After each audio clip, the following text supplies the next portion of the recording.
我跟你说，我那一天在翠上面看到有一个女生，她在台湾养狗，然后她是住那种公寓的大楼里面。有一天她要坐电梯的时候，就有一个老奶奶走进来，然后呢，老奶奶就跟她讲说：“你养狗啊？你是这里的住户吗？”她就说：“对啊，我住2楼。”奶奶就跟她讲说：“你们要这样子住2楼养狗，就是有碍观瞻呢。”她就跟那老奶奶讲说：“我觉得住7楼的老人也很有碍观瞻。”所以现在很多人不都说嘛，Gen Z 是来整顿职场的。看来整顿的是不只有职场，还有一些比较僵化的思维模式。你是不是眉头一紧，觉得这跟今天的主题有什么关系？其实是这2年我跟 G 都有一种感觉，旧时代要过去了，我们现在要迎接一个崭新未知的时代。虽然我们日常生活的地方没有什么动乱，但是总觉得心里好像有一种很不安定、动荡的感觉。我们的感知力越来越强，又有一点迷茫的时代，就开始想要活得能够更松弛一点，断舍离实质上的垃圾之外，也要断舍离一些看不见的心灵上的容物，给自己腾出一点空间，装自己喜欢的东西。继去年我们做了2023该断舍离的心灵垃圾，今天就想要跟大家聊聊我想断舍离的4件心灵容物。每个人都是独立存在的个体，如果你有自己的意见，请你以自己的舒服的为主。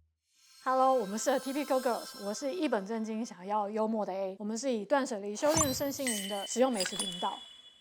你有听说吗？广告帮我们多停留个几秒的朋友，会不劳而获、财神爷、幸运女神，还有桃花哦。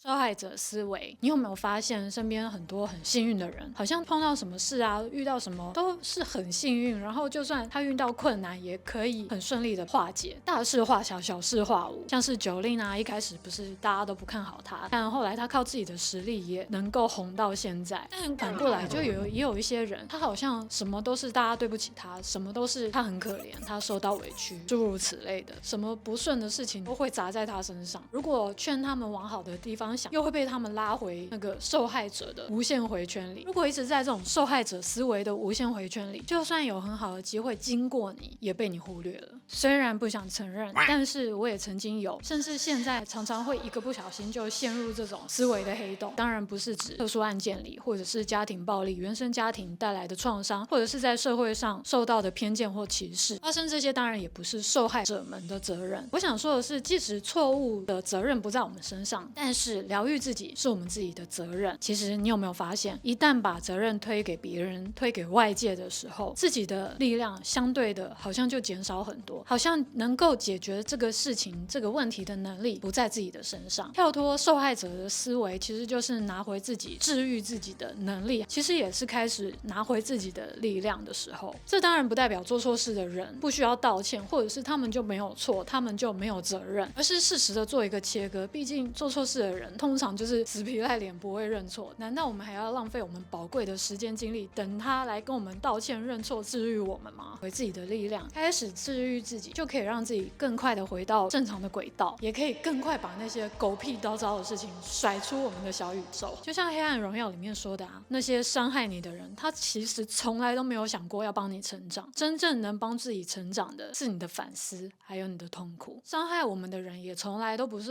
滋养我们成长的养分，有时候被受伤害看起来很像是 lose， 但其实我们换个想法，它就变成一个 learn。 我们痛苦过后淬炼出来的信念，才是能够帮助我们成长的 power。 这几年呢，我也开始警惕自己，不要一直陷入受害者的无限回圈，想要拿回自己的 power， 断舍离掉这种受害者的心态，才能淬炼出珍珠光。至于如何淬炼出珍珠光呢？记得订阅 Typical Girls， 也别忘了动动你可爱的小手手，帮我们点个喜欢还有订阅。你的小小的举动会有无限正面的能量回向给你。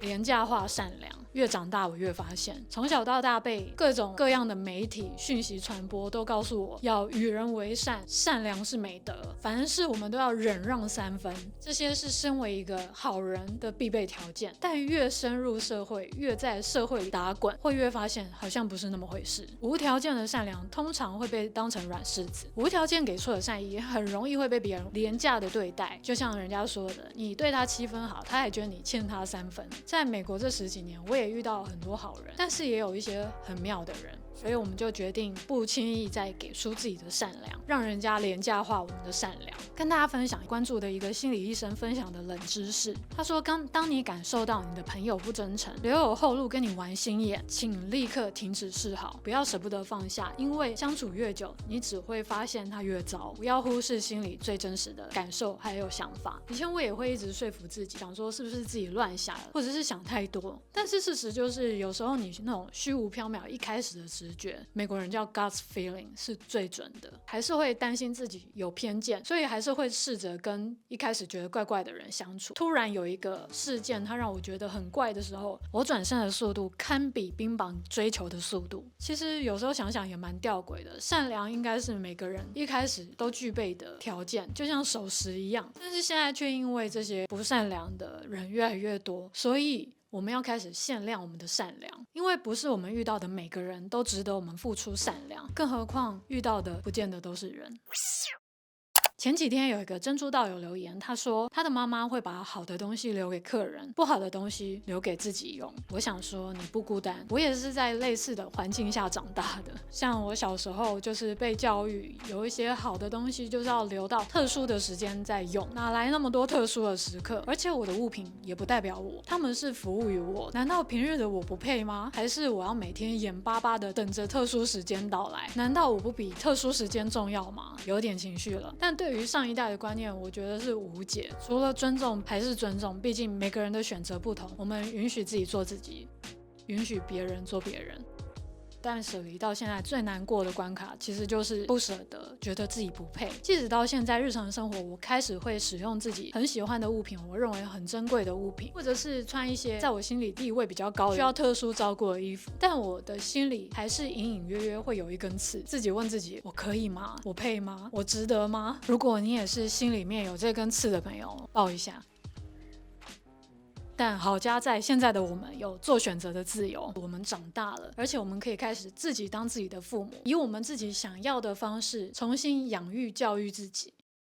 正常常规，别担心，你没有走错频道。不过老实说，我也真的很喜欢周星驰电影里面说的，他人笑我太疯癫，我笑他人看不穿。影片一开始我们不是有分享吗？那个住在2楼的养狗的女生，她在常规的眼里，觉得她应该有的反应，也就是觉得她要敬老，要与人为善，不要伤和气，要把那句话憋在心里烂掉，下次见面不打招呼就好了。也许有些人会觉得她不礼貌，但也许真的有一些人，他有70岁的年龄，却只有20岁的智慧，而且年龄也从来不是判断是非的标准。如果正常的常规是要我们无止境的受委屈、妥协，或者是为了硬要挤进社会的框架里面，我们就要背叛自己。那我就想要断舍离掉所谓符合常规却让我自己焦虑内耗的条条框框，只要合乎礼貌，不要危害他人的权益、人身自由或者是安全。2024年，我想要开始诚恳的面对自己，并且向过去那个为了要挤进条条框框让自己受委屈还有焦虑以及内耗的自己道歉。在断舍离这些心灵融物的时候，才发现放那些垃圾在心里没有惩罚到任何人，真正不舒服的只有自己，而我们却一直不断拿那些垃圾惩罚自己，让自己不断的受煎熬。断舍离掉这些心灵上的融物，让自己心里有更多的空间，可以装更美好的回忆，或者是甚至让它清空，先暂时放空一阵子也好。毕竟在心灵的空间是更珍贵的，虽然偶尔那些脏东西还是会出来吓吓我。在每次天人交战，小恶魔跟小天使做选择的时候，偶尔小恶魔还是会获胜。但这是我最近想要断舍离掉的心灵融物，跟大家分享。你们呢？有没有在定期断舍离心灵融物？大家都清了一些什么？如果觉得我们频道不错，想要借由我们的频道跟你的亲朋好友说些什么，欢迎分享。Sharing is caring。最后感谢你宝贵的时间，也感谢大数据，让我们在茫茫油管大海相遇。如无意外，我们下周见，拜拜。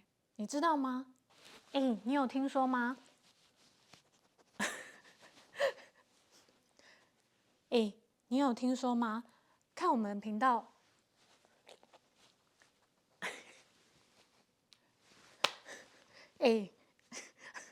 你有听说吗？